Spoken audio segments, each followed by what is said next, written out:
الحمد لله والصلاة والسلام على رسول الله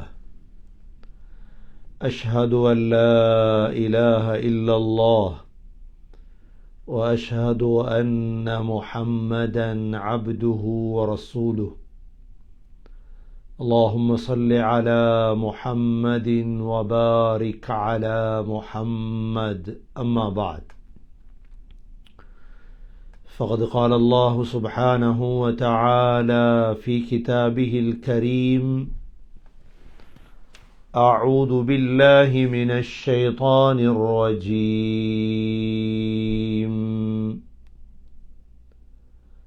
بسم الله الرحمن الرحيم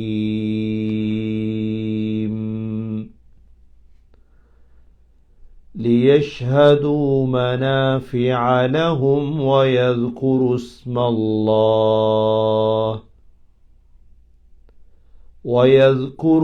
الله في أيام معلومات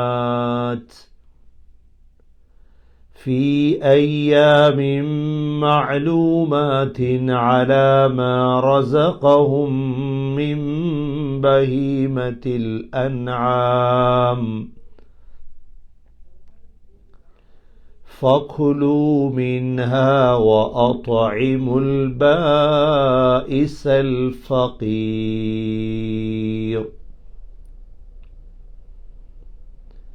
ثم ليقضوا تفثهم وليوفوا نذورهم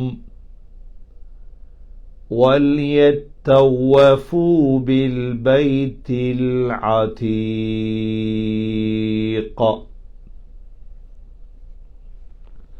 சூரத்துல் ஹஜ்ஜுடைய 29வது வசனத்தை தான் இன்று நாங்கள் பார்க்க இருக்கின்றோம்.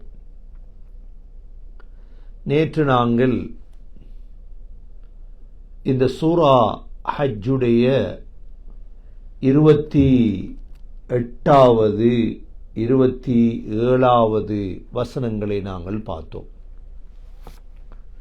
அல்லாஹ் சுப்ஹானஹு வ தஆலா ஹஜ்ஜுடைய மனாஃபி', ஹஜ்ஜுடைய பிரயோஜனங்கள்,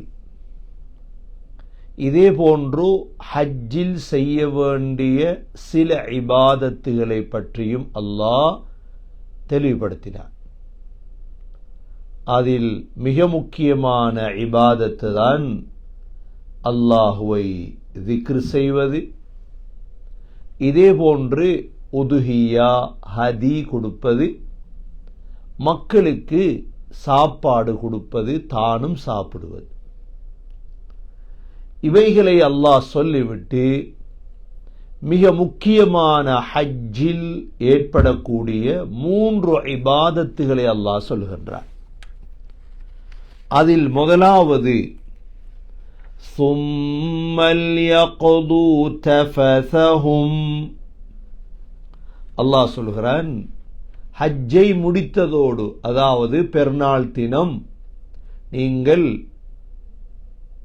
ஜம்ராவிலே ஷைத்தானுக்கு 7 கல் அடித்ததற்கு பிறகு ثُمَّ لْيَقْضُوا تَفَثَهُمْ, உங்களுடைய நகங்கள், முடிகளை வெட்டிக் கொள்ளுங்கள்.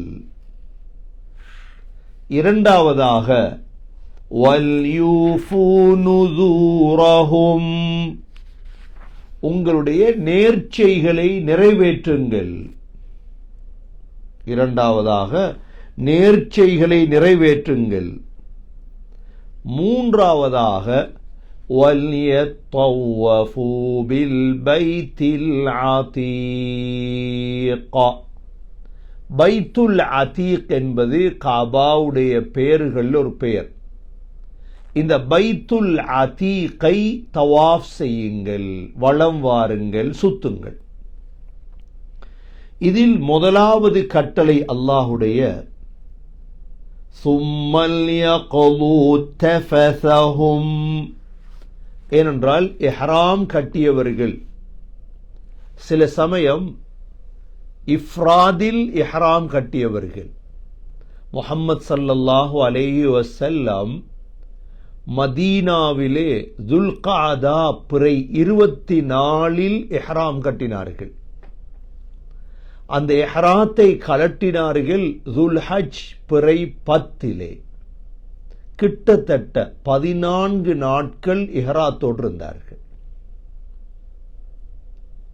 தமத்துவான ஹஜ் செய்யக்கூடியவர்கள் மாத்திரம்தான் இஹ்ராத்தை கலட்டிவிட்டு பிறை 8 இஹ்ராத்தை கட்டி பிறை 8, 9 10ஆம் நாள் சும்மல் யக்து தஃபஸஹும், அவர்கள் 10ஆம் நாள் என்ன செய்வார்கள்? அவர்களுடைய அழுக்குகளை எல்லாம் நீக்கிக் கொள்வார்கள். முடியை வெட்டி கொள்வார்கள், நகத்தை வெட்டி கொள்வார்கள். அதுவரைக்கும் இஹ்ராத்தோடு இருக்கும் வரைக்கும் நகங்களையோ முடிகளையோ வெட்ட முடியாது. அல்லாஹ் சுப்ஹானஹு வ தஆலா எல்லோருக்குமான சட்டமாகத்தான் இதை அல்லாஹ் சொல்லியிருக்கிறான். மதீனாவிலிருந்து அந்த காலங்கள் ஒட்டகத்தில் வருவார்கள், இஹ்ராத்தோடே இருப்பார்கள்.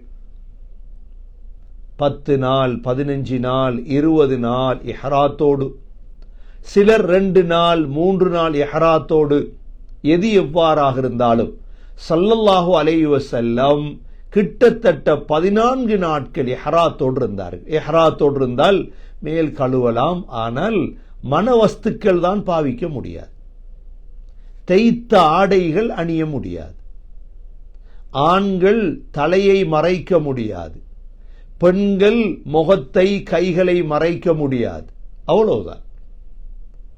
இந்த இஹ்ராத்துகளை கடைசியாக ஹஜ்ஜுடைய சட்டங்களை அல்லாஹ் சொல்லும் பொழுது சும்மல் யக்து தஃபஸஹும், தஃபஸ் என்றால் அழுக்குகள், நகத்தை வெட்டுறது, முடிய வெட்டுறது. ஹஜ்ஜுடைய 10ஆம் நாள் என்ன செய்வார்கள்? ஸல்லல்லாஹு அலைஹி வஸல்லமுடைய சுன்னத் என்ன? அதாவது 10ஆம் நாள் கல் அடித்து விட்டு, ஷைத்தானுக்கு 7 கல் அடித்து விட்டு வந்து முடிகளை எல்லாம் நீக்குவது. தலைமுடி, கக்கத்து முடிகள் நீக்கிவிட்டு நகங்களை வெட்டி குளித்து சுத்தமாகுவார்கள். இது எல்லோருக்கும் தெரிந்த விடயம். இரண்டாவது, வல்யூஃபூ நுதூரஹும், அல்லாஹ் சொல்கிறான், நேர்ச்சைகளையும் நிறைவேற்றுங்கள். நேர்ச்சை என்ன?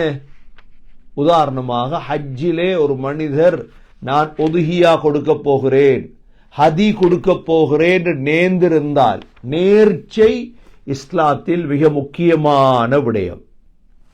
அல்லாஹ் சூரத்துல் இன்சானிலும் யூஃபூன பின்னத்ரி வயகாஃபூன யௌமன் கான ஷர்ருஹு முஸ்ததீரா, நேர்ச்சையை நிறைவேற்றுவார்கள். மூமின்களுடைய பழக்கம் என்ன? நேர்ச்சையை நிறைவேற்றுவார்கள். அது நேர்ச்சை நல்ல விடயங்கள்ல மட்டும்தான் நேர்ச்சை. ஸல்லல்லாஹு அலைஹி வஸல்லம் சொன்னார்கள், ஒரு மனிதன் அல்லாஹ்வுக்கு வழிபடுவதில் நேர்ச்சை வைக்கிறார். உதாரணமா, நான் இன்ஷா அல்லாஹ் ஹஜ்ஜிக்கு போவேன், நேர்ச்சை வைக்கிறார். ரமதான்ல உம்ராக்கு போறேன், நேர்ச்சை வைக்கிறார். மஸ்ஜிதுல் ஹராம்ல போய் இஅ்திகாஃப் இருக்க போறேன், நேர்ச்சை வைத்தால் அதை நிறைவேற்றட்டும். வமன் நஸர அன் யஅஸியஹு அல்லாஹ் ஃபலா யஅஸி, சொன்னாங்க ஸல்லல்லாஹு அலைஹி வஸல்லம், பாவம் செய்வதற்கு நேர்ச்சை வைத்தார். பாவம் செய்யறதுக்கு நேர்ச்சை வைப்பாங்க. எங்கட காலத்துல சில மடத்தனத்தால் அந்த நேர்ச்சியை வைக்கிறது. என்ன மையத்துக்கும் எடுக்கக்கூடாது, இவ்வாறு நடந்தா இன்ன பாவம் செய்வேன். பாவம் என்று அவருக்கு தெரியாது. வைராக்கியத்தில் என் உம்மாவோட பேச மாட்டேன், என் குடும்பத்தோட உறவு மாட்டேன், ஒன்றும் இந்த நேர்ச்சையை நிறைவேற்ற முடியாது. நேர்ச்சை என்று இந்த இடத்தில் குறிப்பிடப்பட்டது. அங்கு போய் அறுத்து கொடுப்பார்கள். மூன்றாவது அல்லாஹுடைய கட்டளை என்ன? வல்யத்தவ்வஃபூ பில் பைத்தில் அதீக், பைத்துல் அதீக்கை அவர்கள் தவாஃப் செய்யட்டும். ஹஜ்ஜிலே உம்ராவிலே மிக முக்கியமான இபாதத்துகளில் ஒரு இபாதத்து தான் தவாஃப். இந்த தவாஃப் உலகத்தில் எங்கும் அந்த இபாதத்தை செய்ய முடியாது, காபாவை தவிர. நீங்க உங்களோட ஊர்ல உள்ள ஒரு பள்ளியை போய் 7 சுத்தினதால உங்களுக்கு நன்மை கிடைக்காது. அல்லது வேறொரு நாட்டில் காபத்துல்லாவை போல ஒன்றை கட்டி இல்லை நாங்கள் இங்க தவாஃப் செய்வோம், இல்லை. தவாஃப் காபாவில் மாத்திரம்தான், மக்காவில் மாத்திரம்தான். அந்த மஸ்ஜிதை, அந்த காபத்துல்லாவை சுத்தி தவாஃப் செய்வது. அல்லாஹ் குர்ஆனிலே இந்த தவாஃப் செய்பவர்களை எவ்வளவு கண்ணியப்படுத்துகிறான் என்றால் 2 இடத்திலே அல்லாஹ், ஒன்று வல்யத்தவ்வஃபு பில் பைத்தில் அதீக், தவாஃப் செய்யுங்க அல்லாஹ் கட்டளையிட்டிருக்கிறான்.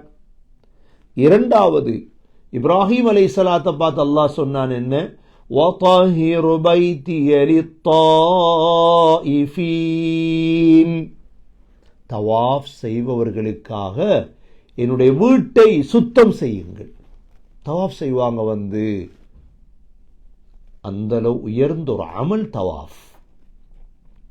இந்த தவாஃபுடைய சிறப்புகள் என்ன? அதிகமான தவாஃபுகள், முடியுமான அளவு தவாஃப் செய்ய வேண்டும். அதற்காக ஃபர்துகளுக்கு இடையூறாக தவாஃப் செய்யக்கூடாது. உதாரணமாக ஹஜ்ஜுக்காக போயிட்டோம், தமத்துடைய ஹஜ்ஜுக்காக போயிருக்கிறோம். தமத்துடைய ஹஜ்ஜுக்காக சென்றவர்கள் ஆரம்பமாக உம்ரா செய்வார்கள். ஆரம்பமாக காபாவுக்கு சென்றதோடு உம்ரா செய்வார்கள். உம்ராவை முடித்து விட்டு இஹ்ராத்தை கலத்திடுவாங்க. ஸ்ரீலங்கா, இந்தியாவுடைய அதிகமானவங்க அப்படித்தான் போறது. இஹ்ராத்தை கலத்திட்டு என்ன செய்வாங்கண்டா, ஹஜ் தொடங்குறதுக்கு இடையில 10 நாட்கள் மக்கள் இருப்பாங்க. இதற்குள்ள இவர்கள் ஒரு நாளைக்கு ஒரு தவாஃப் வீதம் அல்லது 2 தவாஃப், காலில் சக்தி இருந்தால், ஏனென்றா ஃபர்லான ஹஜ் செய்ய இருக்குது, நான் 100 தவாஃப் செய்ய போறேன் என்று காலை உடைச்சு கொள்ளக்கூடாது. சுன்னத்து தான் எல்லாம். ஜனக்கூட்டம் வேற. ஹஜ் கிட்டவாகும் பொழுது மக்களுடைய சனம் கூடுது. ரமதான்ல மக்களுடைய தொகை கூடிட்டு போய் எத்தனை தவாஃப் செய்யறது முடியுமெண்டா ஒரு தவாஃப், ஒரு நாளைக்கு ஒரு தவாஃப். ஏன்னா தவாஃபுக்கு சிறப்புகள் இருக்கிறது. ஆனால் அது என்ன தவாஃப்? ஹஜ்ஜுடைய தவாஃப் ஃபர்த். 5 வகையான தவாஃபுகளை இன்ஷா அல்லாஹ் பின்னால பார்ப்போம். தவாஃபுடைய வகைகளை முதல்ல தவாஃபுடைய சிறப்புகளை பார்ப்போம். தவாஃபுக்கு சிறப்பு இருக்கிறது. அதற்காக பின்னால் உள்ள ஃபர்துகளுக்கு இடையூறாக தவாஃப் செய்துவிடக் கூடாது. பின்னால் உள்ள ஃபர்து என்ன? ஹஜ் ஃபர்த். ஹஜ்ஜி பிரயாணம் பண்ணணும், நடக்கணும். சில சமயம் அவங்களுக்கு கால் ஆரோக்கியம் தேவை. தவாஃபுகளை செய்து சில சமயம் கால்கள் நோயாளிகளாக ஆகிவிடக் கூடாது. இந்த தவாஃபுடைய சிறப்புகள் என்ன? ஏன் தவாஃப் செய்யணும்? முதலாவது, இந்த தவாஃப் தொழுகை போலதான்.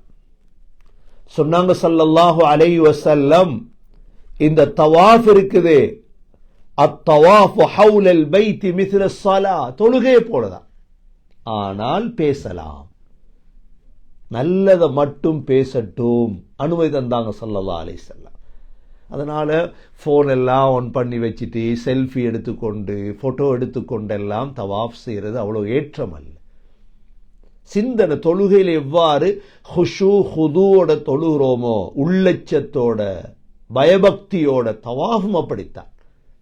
பராக்கு பார்த்துக்கொண்டு, பேசிக்கொண்டு, சிரிச்சுக்கொண்டு, பக்கத்தில் உள்ள கிளாக் டவரை பார்த்துக்கொண்டு, அங்க சுத்தி கொண்டு இங்க சுத்தி கொண்டு யார் இல்லை, இதல்ல தவாஃப்.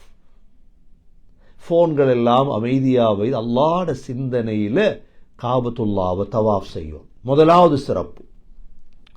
இரண்டாவது சிறப்பு சொன்னாங்க ஸல்லல்லாஹு அலைஹி வஸல்லம், மன் தாஃபல் பைத்த சபஅன் வஸல்லா ரக்அத்தைன் கான கஇத்கி ரகபா. இப்னு மாஜாவுடைய ஹதீஸ்.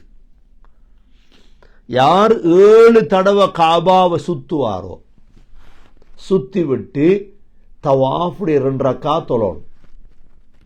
அந்த 2 ரக்காத்தில் குல் யா அய்யுஹல் காஃபிரூன் குல் ஹுவல்லாஹு அஹத் ஓதும். அல்லாஹ் ஒருவன் என்று நிரூபிக்கிற தொழுகை. ஒரு அடிமை உரிமையிட்ட நன்மை கிடைக்கும். 2வது சிறப்பு.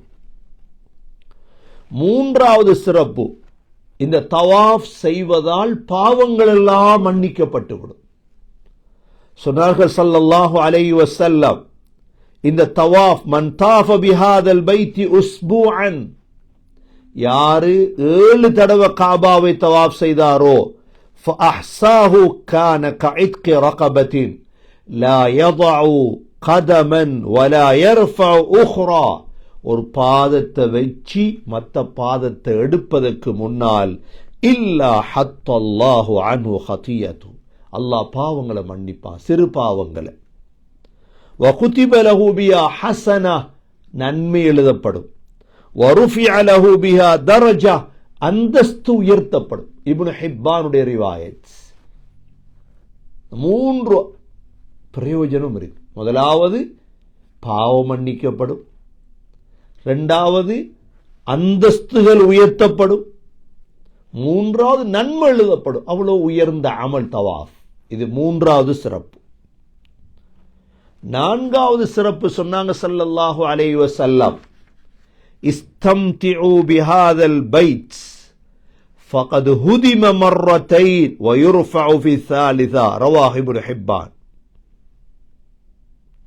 சொன்னாங்க ஸல்லல்லாஹு அலைஹி வஸல்லம், இந்த காபத்துல்லாஹுவை வைத்து எவ்வளோ அனுபவிக்க முடியுமோ அனுபவிச்சு கொள்ளும். துவா கேளுங்க, தவாஃப் செய்யுங்க. என்றால் 2 தடவை இந்த காபா உடைக்கப்பட்டது, 3வது தடவை இந்த காபா உயர்த்தப்படும். இது உயர்த்தப்பட்டிரும் கியாமத்துடைய நாள் நெருங்கும் பொழுது. இது 4வது சிறப்பு. 5வது சிறப்பு, அல்லாஹ் எல்லா நபிமார்களையும் அந்த காபாவுக்கு அழைத்து வந்து அல்லாஹ் தவாஃப் செய்ய வைத்தான். 6வது சிறப்பு, சய்யிதுல் அம்பியா முஹம்மதுர் ரசூலுல்லாஹி ஸல்லல்லாஹு அலைஹி வஸல்லம் காபாவை தவாஃப் செய்தார்கள். காபாவை தவாஃப் செய்தார்கள். சஹாபாக்கள் பார்த்துட்டு இருக்கிறாங்க. இது ஒரு சிறப்பு, எங்களுக்கு எங்களோட தலைவர் செய்த அமல் இது. அடுத்ததாக தவாஃப் செய்வது அல்லாஹுடைய கட்டளை. ஃபல்யத்தவஃபு பில் பைத்தில் அதீகா, இவ்வளோ இஹ்திசாப் முன்னால வைத்து தவாஃப் செய்யும். நன்மைகளை கண் முன்னால் கொண்டு வந்து அல்லாஹுடைய கட்டளை. அடுத்தது ஸல்லல்லாஹு அலைஹி வஸல்லம் தடை செய்தாங்க. லா தம்னஉ இமா அல்லாஹ், யாரையும் தடுக்காதீங்க தவாஃப் செய்கிற வந்தவங்களை. அதனால தான் அனுமதி. 24 மணித்தியாலும் தவாஃப் நடந்து கொண்டே இருக்கு. ஹஸ்ரத் ஹதீஜா ரலியல்லாஹு அன்ஹா தவாஃப்ல துவா கேட்பாங்க. தவாஃப்ல துவா கேட்பான். அப்துல்லா பின் உமர் ரலியல்லாஹு அன்ஹு, யா அல்லாஹ், என்ன மூதேவியாக நீ எழுதியிருந்தா என்ன சீதேவியா மாத்திரியா அல்லாஹ். தவாஃப்ல துவா கேட்பாங்க. ரப்பி கன்னிஅனி பிமா ரஸக்தனி வபாரிக் லீ ஃபீ வஹ்லுஃப் லீ அலா குல்லி காயிபத்தின் லீ பிகைர். யா அல்லாஹ், எனக்கு ரிஸ்கா தந்ததை எனக்கு போதுமாக்கிறியா அல்லாஹ், எனக்கு பரக்கத் செய்ய அல்லாஹ். யா அல்லாஹ், எனக்கு தெரியாத எல்லா நலவுகளையும் எனக்கு தாயா அல்லாஹ். ஹதீஜா ரலியல்லாஹு அன்ஹாவுடைய துவா எழுதப்பட்டிருக்குது. தவாஃப்ல துவா செய்வாங்க. அல்லாஹும்ம அக்ஃபிர் லி துனூபி வ ஹதாயாய வ அம்தி வ இஸ்ராஃபி ஃபி அம்ரி இன்னக இல்லா தக்ஃபிர் லி தஹ்லிக்னி. யா அல்லாஹ், நான் ரகசியமாக பரகசியமாக செய்த எல்லா பாவங்களையும் மன்னிச்சிடியா அல்லாஹ், நீ மன்னிக்கல நான் அழிஞ்சிருவேன். தவாஃப்ல மிக முக்கியமாக கேட்க வேண்டிய துவா தான் ரப்பனா ஆதினா ஃபித் துன்யா ஹஸனா வஃபில் ஆখিরাতি ஹஸனதன் வகினா அஸாபன் நார். ஹஜ்ருல் அஸ்வதுக்கும் ருக்னுல் யமானிக்கும் இடையில் நாங்க கேட்க வேண்டிய துவா தான் என்ன? ரப்பனா ஆதினா ஃபித் துன்யா ஹஸனா, யா அல்லாஹ் உலகத்துல நல்லதை தா, ஆகிரத்திலும் நல்லதை தா, நரகத்தை விட்டு எங்களை பாதுகார் யா அல்லாஹ். இந்த தவாஃபுடைய வாஜிபுகள், ஷர்த்துகள், நிபந்தனைகளாக 8 விடயங்கள் சொல்லப்பட்டிருக்கு. ஒரு தவாஃப்ல இந்த 8 விடயங்களும் அமையும். முதலாவது சகோதரர்களே, தவாஃப்ல ஆக முக்கியம் சுத்தம், வுது. வுது இல்லாம தவாஃப் செய்ய முடியாது. உதாரணமாக ஜனக்கூட்டமாக இருக்குது, 3 சுத்து சுத்தும் பொழுது வுது முறிந்து விட்டது. அந்த இடத்துல நித்தாட்டி வுது எடுத்துட்டு வந்து விட்டதிலிருந்து தொடங்க வேண்டியதான். ஏற்கனவே மிச்சம் உள்ள நாளை செய்ய வேண்டியதான். ஆனால் சஈக்கு வுது அவசியம் இல்லை. சஃபா மர்வாவிலே தொங்கோட்டம் ஓடுவதற்கு வுது அவசியம் இல்லை. வுது முறிஞ்சாலும் தொங்கோட்டம் ஓடலாம்.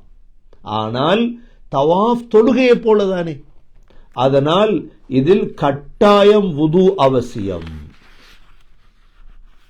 இரண்டாவது, அனைத்து வகையான நஜீஸ்களை விட்டும் சுத்தமாக இருக்கணும். உடம்புல, ஆடையில, இடத்துல நஜீஸை சுமந்துட்டு தவாஃப் செய்யறது இல்லை. காபாவுக்குள்ள செருப்புகள்ல நஜீஸ், ஆடைகள்ல நஜீஸ். ஏன் இது சொல்லப்படுதுண்டா, உதாரணமாக நோயாளிகள், சீனி வருத்தக்காரவங்க சில நேரம் தவாஃப் செய்யும் பொழுது சிறுநீர் வந்துடும்.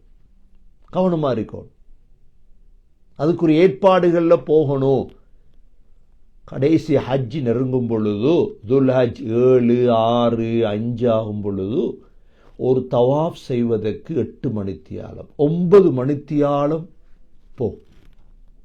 சில நேரம் ரமலான்லையும் அப்படித்தான். அந்த நேரம் சீனி வியாதிக்காரவங்க, சுகர் பேஷனால சிறுநீரை கட்டுப்படுத்தலாம் போயிட்டு, அதை கேட்டால் போல நிறுத்திட்டு சிறுநீருடைய தேவைகளை முடிச்சிட்டு நாங்க தவாஃபை தொடங்கலாம், வுது எடுத்துட்டு. ரெண்டாவது. மூன்றாவது, தவாஃப் பள்ளியில தான் நடக்கும். இப்ப ஆரம்ப காலங்களில் ஸல்லல்லாஹு அலைஹி வஸல்லமுடைய காலத்துல தவாஃப் கீழே மட்டும்தானே. இப்ப விஸ்தரிச்சிருக்கிறாங்க. மேல இஹ்ராம் உடுத்தவங்களுக்கு மட்டும் கீழே, மற்றவங்களுக்கு ஒவ்வொரு காலத்துல ஒவ்வொரு மாதிரி செஞ்சாங்க. ஒரு 10 வருடத்துக்கு முன்னால தட்டு மாதிரி அடிச்சிருந்தாங்க. காபா உள்ளுக்கு ஒரு தட்டொண்டு அடிச்சு அதுல தவாஃப் செய்வாங்க, வளைச்சி தட்டு. அதெல்லாம் எடுத்துட்டாங்க. இப்ப கீழே தவாஃப் செய்யறது ஏற்றம், பள்ளியில தவாஃப் நடக்கும். அடுத்ததாக நான்காவது, 7 சுத்தை பூர்த்தி செய்யும் தவாஃப்ல. இது வாஜிப், ஃபர்துடைய தவாஃபுடைய ஷுரூத்துகள், நிபந்தனைகள். அடுத்ததாக தவாஃப்ல தர்தீப் அவசியம், ஒவ்வொன்றாக செய்யும். அடுத்தது, காபா உள்ளுக்கு நுழைஞ்சிடக்கூடாது தவாஃப் செய்யும் பொழுது. அதனாலதான் தவாஃப் செய்யும் பொழுது ஹிஜ்ர் இஸ்மாயில் இருக்குது. ஹிஜ்ர் இஸ்மாயில், இஸ்மாயில் அலைஹிஸ்ஸலாத்துடைய ஹிஜ்ர், அரை வட்டம் என்று சொல்றோம், இதுக்குள்ள போகக்கூடாது. இது காபா உள்ளுக்குள்ள பகுதி. அது அந்த ஹிஜ்ர் இஸ்மாயில் அரை வட்டம் இருக்குது. இப்ராஹிம் அலைஹிஸ்ஸலாத்துடைய காலத்தில் அதுவும் சேர்ந்தான் காபா. அது நேர உயர்ந்து கட்டப்பட வேண்டியது. குறைஷிகள் ஹலாலான பணம் இல்லாததால் அப்படியே நிறுத்திட்டாங்க கட்டுறது. அதனாலதான் அது துண்டாக இருக்குது.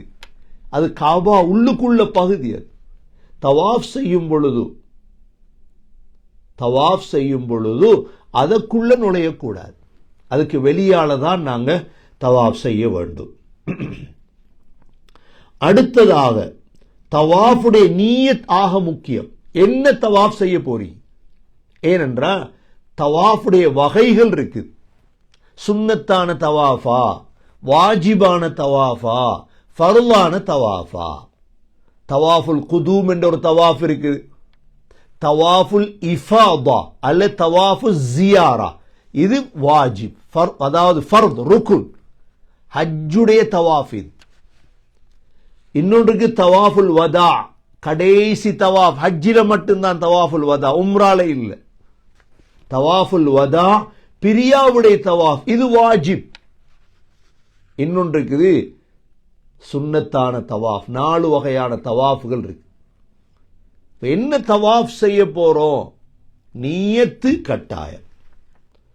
அடுத்ததாக தவாஃபுகளுக்கு இடையில தொடர்றிக்கும். 3 தவாஃப் செஞ்சுட்டு ரூமுக்கு வந்துட்டு திரும்ப 2 நாளை பிறகு 3 செய்யறது அல்ல, தொடராக தவாஃபுகள் செய்யணும்.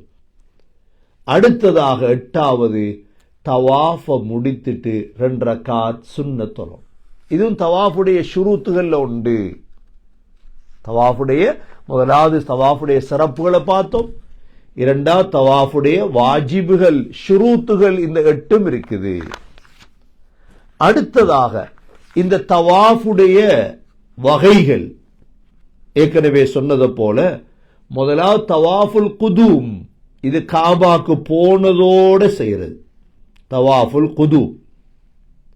2வது தவாஃபுல் இஃபாதா அல்லது தவாஃபு ஜியாரா, 2 பேரும் இது ருக்குன் ஃபர்த், இது ஹஜ்ஜுடைய தவாஃப், இது கட்டாயம் செய்தே ஆகணும் எல்லாரும். 3வது தவாஃபுல் வதா, இது ஃபர்த், இதுவும் கட்டாயம் செய்யும். ஆனால் பெண்களில் தவாஃபுல் இஃபாலாவை முடித்ததற்கு பிறகு ஹைத் ஆனா, பீரியட் ஆயிட்டாங்க பெண்கள், அப்ப காபாவுள்ளு போயில, அவங்களுக்கு மாத்திரம் சலுகை இருக்கு, தவாஃபுல் வதா செய்யாமல் வரலாம். 4வது தவாஃபு தத்தவ்வ, சுன்னத்தான தவாஃப், இதுதான் 20, 30, 40 முடியுமானவங்க செய்யலாம். இது ஃபர்து அல்ல. நீங்க 10 நாள் இருக்க போறீங்க, ஒரு நாளைக்கு ஒரு தவாஃப் செய்வோம், நேரத்தை வீணடிக்க கூடாதே, காபால ஜனக்கூட்டம் இல்லை, ஒரு தவாஃப் அல்லது ஒரு நாளைக்கு 2 தவாஃப் உங்களுக்கு முடியும் அப்படின்னா செய்து கொள்ளலாம். இந்த 4 வகையான தவாஃபுகள் இருக்குது. அடுத்தது தவாஃபுடைய சுன்னத்துகள் என்ன? தவாஃபுடைய 10 சுன்னத்துகள் இருக்குது. சுன்னத் ஆதாப் தர்த்தீபா தான் பார்த்துட்டு வரோம். தவாஃபுடைய சுன்னத்தில் ஒன்றுதான் முதலாவது ஹஜ்ருல் அஸ்வத இஸ்திலாம் பண்றது, ஒன்று முத்தமிடுறது அல்லது கையை காட்டுறது, பிஸ்மில்லாஹி அல்லாஹு அக்பர், இஸ்திலாம் செய்யறது. 2வது இஸ்திலாம் செய்துட்டு தான் தவாஃப தொடங்குறது. ஹஜ்ருல் அஸ்வத் அடிய போய் பிஸ்மில்லாஹி அல்லாஹு அக்பர் என்று ஒன்று தொட்டு முத்தமிடுறது அல்லது முத்தமிடுறது அல்லது கையை காட்டுறது, எது ஏழுமோ. சண்டை பிடிக்க போறது இல்லை, நெருக்கத்துக்குள்ளு போய் எங்களோட உயிரை மாய்க்க வேண்டிய அவசியம் இல்லை. ஒரு தடவை ஹஜ்ருல் அஸ்வதை தொட்டுட்டோம், அல்ஹம்துலில்லாஹ் போதும். அவடத்துல அறிவற்றவர்கள் சண்டை பிடிப்பாங்க, நாங்கள் சண்டை பிடிக்க போகக்கூடாது. 2வது ஹஜ்ருல் அஸ்வத முன்னோக்குறது, முன்னோக்கி தவாஃப தொடங்குறது. 3வது தவாஃப்ல காபா கிட்ட தவாஃப் செய்யறதான் சுன்னத். எவ்வளோ நெருக்கமாக தவாஃப் செய்யலுமோ, ஜனக்கூட்டம் இருந்தா கொஞ்சம் கொஞ்சமா தூரமாகிறது, நெருக்கமாக தவாஃப் செய்யறது 3வது. 4வது எப்படி ஹஜ்ருல் அஸ்வத் ஒரு மூலையில் இருக்குதோ கல், அடுத்த மூளை ருக்குனுல் யமானி, யமன் தேசத்து மூளை. காபாவுடைய 4 மூளைகள் இருக்குது, ஒரு மூளையில தான் ஹஜ்ருல் அஸ்வத் இருக்குது, 2வது மூளை ருக்குனுல் யமானி, அதையும் இஸ்திலாம் செய்யுது. அதை எலுமெண்டா தொடையிலும், அதுல ஜனம் இருக்க மாட்டாங்க, அதை தொடலாம் அல்லது கையை காட்டுறது. அந்த ஹஜ்ருல் அஸ்வதுக்கும் ருக்குனுல் யமானிக்கும் இடையில தான் ரப்பனா ஆதினா ஃபித் துன்யா ஹஸனா வஃபில் ஆখিরাতি ஹஸனத்தன் வகினா அஸாபன்னார் துஆக்கள் ஓதிக்கொள்றது. அடுத்ததாக 5வது சுன்னத்து தான் தவாஃபுக்கு பிறகு 2 ரக்காத் தொழுவது. வத்தஹிது மின் மகாமி இப்ராஹீம முஸல்லா, இப்ராஹிம் அலைஹிஸ்ஸலாம் நின்ற இடத்தை தொழுமிடமாக தேர்ந்தெடுங்கள். இடம் இருந்தா மகாம் இப்ராஹிமுக்கு பின்னால தொழுகிறது, இல்லையா அப்படியே பின்னுக்கு வந்து தொழுகிறது. மக்கள் தவாஃப் செய்யும் பொழுது நாங்கள் இடையூறு விளைவிக்க கூடாது. பின்னால வந்து தொழலாம், எங்களுக்கு அனுமதி இருக்குது, இடம் இருக்குது. மக்கள் தவாஃப் குறைய மகாம் இப்ராஹிமுக்கு பின்னால தொழலாம். அடுத்ததாக திரும்ப சஈக்கு முன்னால 2 ரக்காத் தொழுது விட்டு ஹஜ்ருல் அஸ்வத திரும்ப இஸ்திலாம் செய்யறது. 2 ரக்காத் தொழுது திரும்ப பிஸ்மில்லாஹி அல்லாஹு அக்பர் ஹஜ்ருல் அஸ்வத பார்த்து, அல்லது முடியுமெண்டா தொட்டு முத்தம் விடுறது. 6வது. 7வது தவாஃப்ல ரமுல் இல்திபா, கொஞ்சம் வேகமா ஓடும். ரமுல் 3 ஓட்டம் வேகமா, கொஞ்சம் மற்றது நடக்கிறது. ஜனம் இடம் இருந்தா கொஞ்சம் ரமுல் என்ன கொஞ்சம் வேகமா ஓட்ட தொங்கோட்டம் ஓடுற மாதிரி. இல்திபா என்றா என்ன? வலது தோளை ஆண்கள் காட்டிக்கொண்டு தவாஃப் செய்யும் சுன்னத். இதெல்லாம் இடது தோல் மறைஞ்சிருக்கும், வலது தோலை கீழால இஹ்ராத்தை போட்டு தவாஃப் செய்வாங்க. இதுக்கு இல்திபா என்று சொல்றது. இது 7வது. 8வது சுன்னத் நடந்து தவாஃப் செய்தல். தவாஃப நடந்து செய்யறது ஏற்றம். 9வது தவாஃபிலே ஆக முக்கியம் திக்ருகள். தவாஃப்ல என்ன திக்ர் என்று இல்லை. சில உலமாக்கள் சில கிதாபுகள் என்னென்ன திக்ரு தான் ஓதணும், ஸல்லல்லாஹு அலைஹி வஸல்லமுடைய ஹதீல சுன்னத்ல அப்படி இல்லை. எல்லா திக்ரும் ஓதலாம். அல்லாஹும்ம ஈமானன் பிக் வ தஸ்தீகன் பி ரசூலில்லாஹ் சொல்லி கொடுப்பாங்க, பிரச்சனை இல்லை. வாரிதாக வந்த ஹதீஸ்களில் வந்த திக்ருகள் துஆக்களை ஓதிக்கொள்றது. கடைசி 10வது பணிவோட, பயத்தோட, அச்சத்தோட, அழுகையோட தவாஃப் செய்யும்.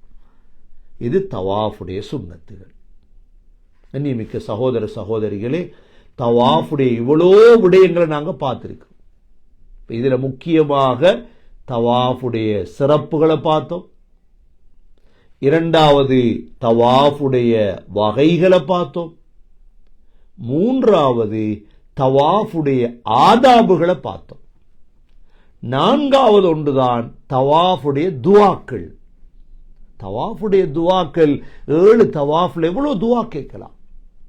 வாரிதாக வந்த துஆ கேட்டுட்டு மற்ற துஆக்கள் கதீஜா ரலியல்லாஹு அன்ஹா கேட்டிருக்கிறாங்க, அப்துல்லா பின் உமர் ரலியல்லாஹு அன்ஹு, சஹாபாக்கள் எல்லாம் துஆ கேட்டிருக்கிறாங்க. ஆகிரத்தை கேட்கிற அல்லாஹ் இடத்துல, சொர்க்கத்தை கேட்கிற அல்லாஹ் இடத்துல. ஆகவே வல்யத்தவஃபு பில் பைத்தில் அதீக் என்று அல்லாஹ் சொன்னது, காபத்துல்லாவை தவாஃப் செய்யுங்கள். இந்த 3 கட்டளையும் ஒரு ஆயத்துக்குள் இருக்கிறது. அல்லாஹ் சொல்கிறான், சும்மல் யக்து தஃபஸஹும் வல்யூஃபு நுذூரஹும் வல்யத்தவஃபு பில் பைத்தில் அதீக். நீங்க அழுக்க நீக்கி கொள்ளுங்க, நேர்ச்சியை நிறைவேற்றிக் கொள்ளுங்க, காபத்துல்லாவை நீங்க பைத்துல் அதீக தவாஃப் செய்து கொள்ளுங்க என்று அல்லாஹ் ஹஜ்ஜுடைய சூரா ஹஜ்ஜிலே எங்களுக்கு ஹஜ் என்றால் என்ன என்பதை அல்லாஹ் தெளிவுபடுத்தியிருக்கிறான். ஆகவே சுருக்கமாக சகோதரர்களே, இந்த 3 கட்டளைகளில் ஆக முக்கியமான கட்டளை தான் அல்லாஹுடைய தவாஃப். ஆகவே தவாஃபுடைய சிறப்புகளை பார்த்தோம், தவாஃபுடைய வகைகளை பார்த்தோம், தவாஃபுடைய ஆதாபுகளை பார்த்தோம், தவாஃபுடைய துஆக்களை பார்த்தோம். எல்லாம் வல்ல அல்லாஹ் சுப்ஹானஹு வ தஆலா சரியான முறையில், சுன்னத்தான முறையில், அணுவாக முஹம்மது ஸல்லல்லாஹு அலைஹி வஸல்லமை பின்பற்றி ஹஜ் செய்யக்கூடிய, உம்ரா செய்யக்கூடிய பாக்கியத்தையும், இந்த சூரா ஹஜ்ஜை விளங்கும் பாக்கியத்தையும் அல்லாஹ் நசீபாக்குவானாக. ஓதி பாருங்க. அஊது பில்லாஹி மினஷ் ஷைத்தானிர் ரஜீம். பிஸ்மில்லாஹிர் ரஹ்மானிர் ரஹீம். லியஷ்ஹது மனாஃபிஅ லஹும் ويذكروا اسم الله في أيام معلومات على ما رزقهم من بهيمة الأنعام فكلوا منها وأطعموا البائس الفقير ثم ليقضوا تفثهم وليوفوا نذورهم وليطوفوا بالبيت العتيق. اللهم إنا نسألك رضاك والجنة ونعوذ بك من سخطك والنار. الحمد لله رب العالمين حمدا يوافي نعمه ويكافي مزيده. واعف عنا يا كريم يا رحيم يا ربي يا الله. اللهم يا حي يا قيوم برحمتك نستغيث أصلح لنا شؤوننا كله ولا تكلنا إلى أنفسنا طرفة عين. لا إله إلا الله الحليم الكريم سبحان الله رب العرش العظيم والحمد لله رب العالمين. نسألك موجبات رحمتك وعزائم مغفرتك والغنيمة من كل بر والسلامة من كل إثم. لا تدع لنا ذنبا إلا غفرته ولا هما إلا فرجته يا ذا الجلال والإكرام يا ذا الجلال والإكرام يا ذا الجلال والإكرام. اللهم صل على محمد وبارك على محمد. اللهم ارزقنا حج بيتك الحرم وزيارة روضة نبينا محمد صلى الله عليه وسلم. கிருபையுள்ள ரஹ்மானே யா அல்லாஹ், என்னுடைய பாவங்களை மன்னிப்பாயாக. நீ ரஹ்மான் ரஹீம் லத்தீஃப் வதூதாக இருக்கிறாய் யா அல்லாஹ். நீ இரக்கமுடையவன் யா அல்லாஹ். இந்த இஃப்தாருடைய நேரம் உன்னிடம் கையேந்திருக்கிறோம் ரஹ்மானே. உன்னுடைய குர்ஆனை ததப்புர் செய்துவிட்டு முதாரசா குர்ஆனுடைய பாடங்களை முடித்து விட்டு யா அல்லாஹ், இந்த சூரா ஹஜ் உன்னுடைய கலாம் யா அல்லாஹ், உன்னுடைய கலாமை ஓதிவிட்டு விளங்கிவிட்டு உன்னிடம் கையேந்திருக்கிறோம் ரஹ்மானே. எங்களுடைய அனைத்து தேவைகளையும் பூர்த்தி செய்வாயாக.